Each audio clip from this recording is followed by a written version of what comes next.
Ready. All right, I'll just make a few remarks and then throw it open to you for questioning. You tell me, is that all good? Yep. So just announcing the government's response to the report of the independent panel reviewing Pharmac. As you'll be aware, we promised in the last election that we would do this. We set up the panel last year, in February last year.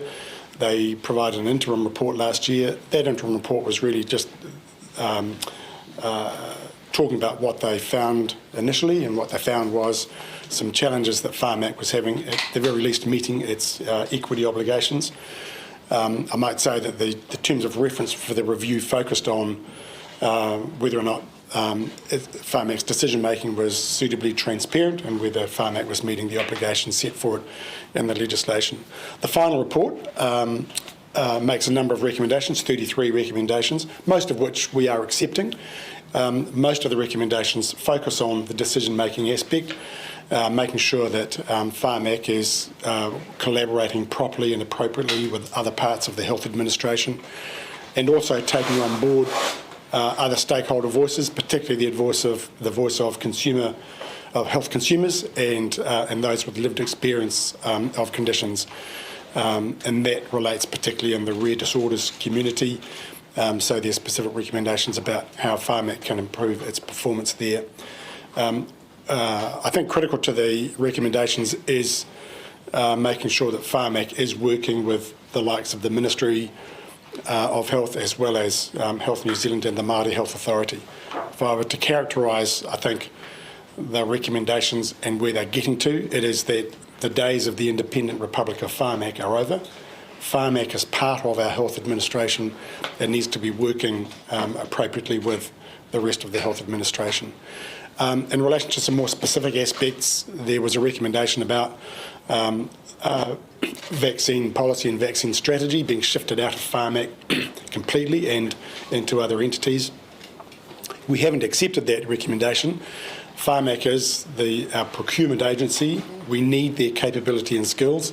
The report does say, we've got extraordinary benefits out of Pharmac, but we also need to make sure that in making those procurement decisions that Pharmac is conscious of wider policy objectives that the Ministry of Health will be aware of and will have in mind, likewise Health NZ and the Māori Health Authority. And so we haven't accepted that recommendation. There was another one in relation to medical devices. So Pharmac took over responsibility for procuring medical devices. That made sense when we had 20 DHBs who were all in the market with each other. So Pharmac took that over. Now with Health NZ is now the principal purchaser of medical devices, it makes sense to now reconsider whether Pharmac should hold on to that. In the meantime, we won't be transferring that responsibility to Health NZ because we need Health NZ to have a couple of years to sort of bed itself down, get its systems and processes set up before it would take back that function. An exception to that will be medical devices that are in the nature of capital expenditure. So medical devices includes anything from a bandage that would be used in hospital to an MRI machine. Given that Health NZ, like the DHBs, are making long-term decisions on those big capital purchases, that I would expect that responsibility to transfer to Health NZ sooner rather than later. But apart from that, the government has broadly accepted the recommendations of the review panel. So look, I'll conclude my remarks there. Take your questions. This report's fairly damning of the way that Pharmac makes its decisions. Do you still have confidence in the board and the senior leadership of Pharmac? Yes, I do. The interim report made it pretty clear that their equity performance was pretty poor, even though they had aspired to improve that. And I think this report makes it clear that in the way they make decisions on particular pharmaceuticals for particular treatments, especially around cancer, knowing that there are some cancers that where there is a higher incidence in Māori, lung cancer is one of them, the way they made their decisions didn't really take that into account. And so that's what needs to change. They can do that with better integration into the rest of the health administration and taking on board other voices. The Māori Health Authority will now have a critical role to play in making sure that there are more equitable decisions on pharmaceutical procurement by Pharmac. Can we just will any heads roll from the board or senior leadership? Because there's some lines in that report that are seriously smashing the decision making by Pharmac. I think the report is critical of Pharmac and its inability or failure to meet the equitable performance obligations that they themselves place themselves under and that we expect of them. But I don't think anybody is saying that there's been a wholesale failure by Pharmac or its board or its management leadership. So this is not a question about heads rolling. It's about Pharmac 30 years into its life readjusting to, I think, a different set of expectations. If I could put it this way, look, we wanted Pharmac to really hone up its skills on procurement, get the best deals possible. I think 30 years on, that's translated into the only strategy for good health outcomes is getting the cheapest possible drugs. Getting the cheapest possible drugs isn't the only health strategy. Getting good spending decisions, bearing in mind a bunch of other objectives such as good coverage, dealing with all strains of a particular disease or infection, those things are equally as important. So it's about tweaking the way Pharmac operates so that we do genuinely get the best outcomes, including better equity. And what responsibility do you take as the Minister responsible? Well, I take responsibility for setting up the review, as we had promised to do, backing the review panel, seeing it through, and now seeing through these recommendations. Minister, can I just get clarity out of these 33 recommendations, only the two you've mentioned that haven't been accepted, or how many were accepted by the government? There are some where we've accepted, some recommendations we've accepted most of, but not all of, and then there's some that we haven't accepted. So the two I particularly talked about where we haven't accepted. But the others we've largely accepted. We might modify or moderate the way we implement them. But in terms of, to the extent that the review panel was saying there needs to be improvement in decision making, better integration with Pharmac and its decision making with other parts of the health administration, involving more voices, particularly in for the rare disorders community. Pharmac has a rare disorders committee, but it doesn't meet very often and it doesn't involve those with lived experience. That needs to change. But actually, a strategy for rare disorders needs to be developed, and that actually is the Ministry's responsibility. So the recommendation is that the Ministry takes responsibility for that and involves Pharmac in that. So we will fundamentally change the way we approach rare disorders. Just for our viewers, can we just get clarity then that, even though it might not be in the exact way that's being recommended, 31 recommendations have been accepted with some change to come through the health sector changes as well? Yes, I think that's a fair characterisation. Yeah. Minister, this is a huge chunk of work on top of health reforms and things like that. So how long do you see this taking, and do we actually have the capacity to do it? A lot of this is about Pharmac changing the way it does stuff. So the capacity and capability is there. The reform process is about getting Health NZ set up, and we're substantially the way through that, subject to the legislation passing, and the Māori Health Authority. They're well in train in terms of getting ready to go, and revamping the ministry. So we've probably got it for those bodies, the Ministry, Health NZ and the Māori Health Authority. There'll be a 2-year sort of transition period as they establish and bed down. All the while, that's the time that actually Pharmac can be adapting the way it's operating, and those relationships that we need to be enduring and long-term can be established over that time and change the way Pharmac operates. So I'm confident we will do that. So sort of 2 years till we'll see an impact for consumers? Oh, I think it'll be earlier than that when it comes to Pharmac. Pharmac is there already, it's established. Its big challenge is to change some of its approaches and perhaps some of its attitudes, which it will be able to do, I think, with the strong advocacy that I think they will see from the Māori Health Authority and Health NZ, and a ministry with its new public health agency with a very strong focus on kind of broader public health needs. So all the elements are there, I think, to provide a much better working environment for Pharmac to make its decisions in. Minister, the final report says that even as a minister-appointed inquiry, we sometimes struggle to get the information we needed from Pharmac. They were redacting documents. What does that say to you about the culture of Pharmac, and how confident are you that the people conducting this report actually got all the information they needed to get? Yeah, well, I'm confident, having met with Sue Chapman, the chair of the panel, that they did get the information they needed to make the recommendations that they did. And I think one of the recommendations is for Pharmac to work more closely with the likes of the ministry, bearing in mind that they're kind of commercially sensitive issues they've raised, and you'd expect a procurement agency to have that. but they can do better in sharing information that doesn't compromise those commercial obligations, and that recommendation is there. We've accepted that recommendation. We expect that to happen.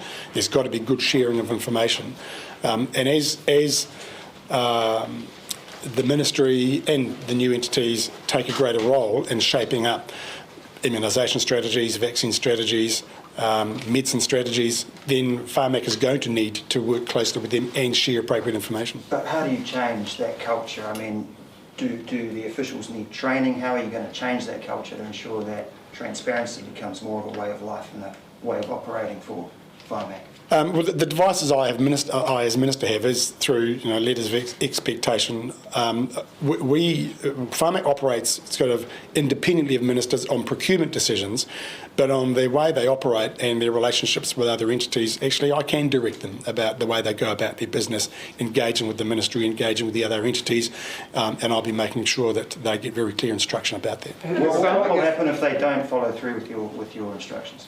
Well, the other lever I've got to pull is board membership, and as we've seen in the DHB sector, when boards don't perform and organisations don't perform, that's a lever that ministers use. Has Melissa, we're Pharmac talking let the about Māori and people's Pacific lives people here. down?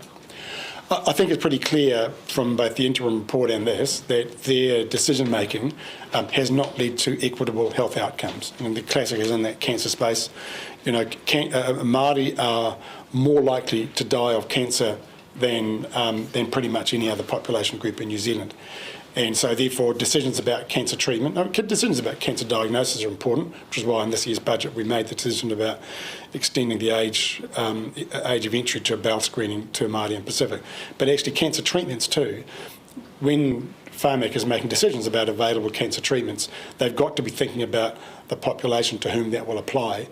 The report was very clear about Pharmac not just taking the population studies from pharmaceutical companies, but actually taking the data that's relevant about the New Zealand population profile and applying it in that way. And if they were doing that, they would almost certainly come to different decisions about some cancer treatments and the access to them. So what's your message? Just following off that, what's your message to Māori and Pacific communities that have effectively lost faith in Pharmac because of those inequitable outcomes? Yeah, look, I think certainly for many Māori, I think they've struggled to have trust in the health system generally, which is why we're making the changes that we are.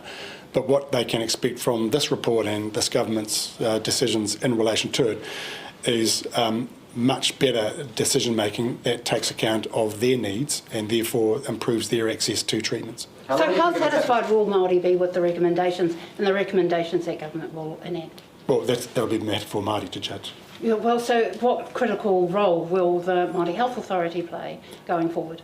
So the recommendation in the report is that Pharmac integrate more closely with those other health organisations, including the Māori Health Authority. In the Paora Healthy Futures Bill, which is its committee stage today in Parliament, it is very clear with the health sector principles and defining health entities that includes Māori Health Authority, Health NZ, and includes now Pharmac. It is very clear that all those organisations are bound by a set of principles and are all expected to work and collaborate together to achieve best outcomes. But you're not hoping for a kickback, though, on the recommendations made by Pharmac and the ones that you've picked up. You're hoping that there won't be pushback by Māori? Well, we'll see how Māori respond, but Māori have responded very positively to the changes we've been making, the establishment of the Māori Health Authority, the health principles that are in the legislation. So my expectation is that we've got all our kind of ducks in a row now to actually really transform what our health system does for Māori, for Pacific and for other population groups too. Minister, you mentioned that people living, Here and there. so we're speaking about people living and dying here and an agency that hasn't been able to achieve those equitable outcomes in its performance for a long time. Why are you not considering heads rolling? Well, as you've noted, Pharmac has been around a long time and it's had a succession of boards and chairs and chief executives. We did the review because it was pretty clear people's concern was about transparency of decision making and about whether or not it was achieving the kind of equity expectations we have of it. It had made commitments about equity, and so on paper it looked like they were at least trying to do the right thing. But it was important to review that and say, well, when we look at it externally and measure it against some sort of objective measures, are you actually doing that? Well, it turns out not.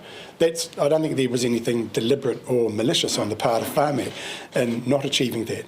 But the report has made it very clear that the way they make decisions has not had equity principles at the forefront. We've now got the basis of a report and a framework for them to do that. They'll now be under statutory obligations under the Pāora Healthy Futures Bill to do that, and that will change. Do you think Do you it's a think serious that, failure? you mentioned that the focus on saving money. Do you think that Pharmac has cost lives as a result of that single focus on saving money rather than patient outcomes? No, I don't think you can say that. I think, let's bear in mind too, decisions about the funding of the health system are decisions of the government of the day. So, and governments, the reason we have budgets is because we have limited resources and we have to make choices about where we spend, where a government spends. We make choices about how much we put into health and therefore how much we put into everything else. And then within health, we make decisions about how much we put into each part of the health system. So governments do that all the time. This government has made health a priority. It's why we put a lot more into health. And it's also why we put a lot more into Pharmac. So in budget 2 weeks ago, another $191 million over 2 years. And I know, because I've had reports from Pharmac already, they're already now going through, for example, the list of cancer treatments that the Cancer Control Agency put up a few weeks ago is saying, here's some treatments we don't do but other countries like us do. They're now systematically going through that and working on procuring new treatments. So that's already having an effect. But I don't think, Pharmac they have a statutory obligation to make their decisions on the best health outcomes within the resources that they've got. That's what the statute says. That won't change under the Pāora Healthy Futures legislation either. So, but it's about making sure that the just getting the cheapest drug is not override a different procurement decision that actually might achieve a better outcome and better achieve the equity obligations that we expect them to achieve. But that focus on the cheapest drug has been seriously criticised here. And so are you saying that that hasn't cost people's lives? Pharmac has been set up to get the best decisions and the best purchases of the health treatments that New Zealand needs, benefiting as many as possible within the resources that Pharmac has got. So Pharmac doesn't get to decide its budget. That's what the government of the day does, and we make those decisions. The reality about health and health treatments, and probably more so now than ever before, there are new treatments coming on stream all the time. Some not particularly well tested, but pharmaceutical companies will make all sorts of claims about it. And so there will always be a constant demand for the health system, including Pharmac, to do more, to spend more. We will never be able to spend what I think all people in a population and in a system would like us to spend, because we don't have unlimited resources. So decisions get made, choices get made, and everybody in the health system does the best they can with what they've got. Can I just clarify before you said about the statutory obligations under Pāora being the way that we can make sure that equity is happening, but then you said about there currently being a statutory obligation around this. Is it going to be strengthened statutory obligations and not only the obligation to get that price that is going to fix this? Sorry, there is currently not a statutory obligation in terms of their equity sort of principles. There's an obligation, their statutory obligation is to kind of do the best they can for New Zealanders and best health outcomes they can with the budget they've got. They voluntarily sort of imposed some equity principles a few years ago on themselves. That was part of what was reviewed. Are they actually achieving those? And it turns out they're not. In any event, even before this review, we had determined that for the health reforms, we needed to have a clear, explicit statutory framework for achieving equity, both under the treaty and for equity reasons anyway. That's now in that bill, and we'll get that through Parliament hopefully in the next few weeks, and they will be bound by those. Minister, the final report mentions the changing landscape that Pharmac has to navigate. One of those features being proliferation of new medicines and new pharmaceutical companies. Why is that a challenge for Pharmac rather than a benefit? Because surely with more companies out there, Pharmac might be able to access cheaper medicines.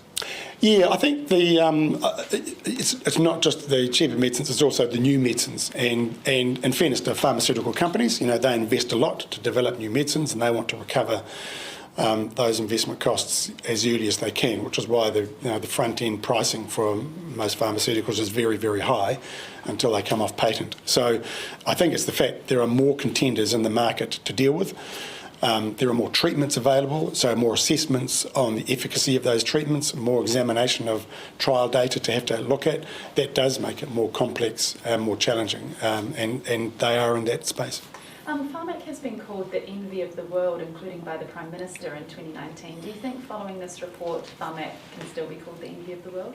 I think in terms of what it's achieved, in terms of ability to purchase drugs, get good deals and get a good range of treatments available to New Zealand, yes, I think they still can be. And I know for a fact they have been, or they are, because when I was at the World Health Assembly last week, the number of health ministers that said, gee, wish we could have something like your Pharmac, we'd love to have that. But for a bunch of political constraints, they don't. So it is, I think, a great model, but, it does have to be reviewed from time to time, and social expectations change too. And we do need to know that they have equity at the forefront of their decision-making and their thinking, and this report gives us a basis to do that.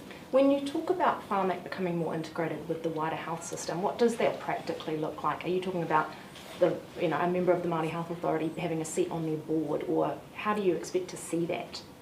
It's more in the nature of when they're doing their technical work, and they've got a range of technical committees, is that they're getting those other voices, and the Māori Health Authority and Health NZ and others are feeding into that work, that they are meeting regularly with those bodies and with health consumer bodies and those with lived experience, particularly in the rare disorders community.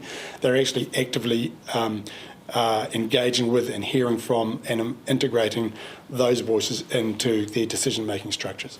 So does this mean that consultation will take longer to get certain medications because of the expectation that they will do more due diligence? Yeah, well, sometimes gathering the right information to make the right decision does take a little longer, but it's better to do that and make a good decision, or at least a better decision, than sort of a perfunctory sort of engagement and quickly make it because you think you can make a quick decision. So, it may well do that, but I think if I look at the submissions from some of the stakeholder groups, they want to have the opportunities for more and better engagement.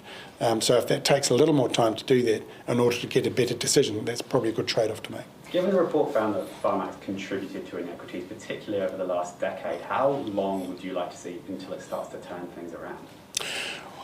Well, as quickly as possible, and that's the reason why with the pie order legislation we are legislating for that, and so I expect all those kind of organisations with an operational function, Health NZ, Māori Health Authority, but actually Pharmac too, in terms of making its decisions, is they very quickly change their kind of decision-making principles and integrate in what they need to take account of the need for equity, understanding the impact of their decisions on different population groups, particularly Māori and Pacific, who have for a long time suffered the worst health outcomes in this country. We have to turn that around, and part of turning that around is those bodies with the responsibility for making important decisions actually take account of the needs of those particular populations. Given this rot set in for so long, though, we're going to be standing here in a few more years, that they haven't changed.